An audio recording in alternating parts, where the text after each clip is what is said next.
Mais d'abord, c'est quoi la méthanisation? Le concept de la méthanisation est plutôt simple. Ici, les cochons produisent des excréments qui forment le lisier. Ce lisier est mis dans une première cuve, le digesteur, avec des matières sèches et du liquide comme de l'eau. Le tout fermente en anaérobie, c'est-à-dire sans oxygène. La fermentation produit plusieurs gaz, du dioxyde de carbone CO2, de l'ammoniac NH3 et du méthane CH4. Le méthane est utilisé pour ses capacités inflammables. En le faisant brûler, il produit de la chaleur qui peut faire tourner une turbine et produire de l'électricité.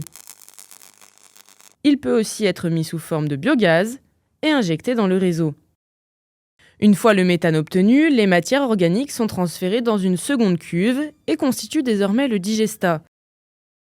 Il sera utilisé comme engrais dans les champs. Un des problèmes lors du stockage du digestat en anaérobie est qu'il émet du protoxyde d'azote, un gaz 265 fois plus impactant sur le réchauffement climatique que le CO2. Bien que 20 à 50% de la production soit du CO2, la méthanisation a pourtant un bilan de gaz à effet de serre très faible. Mais pourquoi? Tout simplement parce que seul le carbone d'origine fossile est comptabilisé. Dans le cas de la méthanisation, le CO2 est majoritairement d'origine biogénique, c'est-à-dire qu'il se trouvait déjà dans l'atmosphère avant d'être capté par la végétation qui a notamment servi à nourrir les cochons. Ce faible bilan de gaz à effet de serre permet de justifier la méthanisation comme énergie renouvelable et permet à la France de respecter la loi sur la transition énergétique de 2015 qui visait à atteindre la neutralité carbone en 2050.